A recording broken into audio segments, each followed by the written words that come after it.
我的天呐，手都快冻僵了。这个设计太坑了。大家好，我们是达达有浪。当初因为囊中羞涩，我们自己改的小金杯呢就没搭水路，日常用水就都靠车子后面这个60升的大水箱。当时想着放在后面也方便我们加水和清洁水箱，但是我们横跨了大半个中国才发现这个设计 bug 太多了。首先，想要用水必须打开后门，这在城市里会非常不方便。另一方面，到了冬天下车取水是真的冻成狗啊！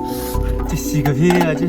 这洗手它不都冻僵了？这里面全是冰。达达冻成狗都是小事，关键是找水加水太难了。出来后才发现，不是每个地区都有给大卡车加水的地方，不是每个加油站都能加水，不是每个服务区都可以连水管，不能加水、不能连水管的地方太多了。为了能保住达达的手，让我灵机一动，喝完的水桶咱千万不要扔。别看这矿泉水桶看着寒碜，但是非常实用，用它作为封装水桶，然后插上这个10块钱的电动水泵，我们在车内就也能够用水啦。而且我们平均每天用1桶水，1桶水6升，所以后面的水箱每加一次水，我们就能够用上1个多星期。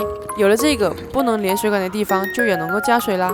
而且最实用的一点是，有热水的地方还能接热水用。接下来的视频告诉你西藏人有多好。我们来到西藏以后，发现很难找到能加水的地方，找了很久才找到一家洗车店。结果老板不要我给钱，还想帮我们免费洗车。这么急的不要钱，不要。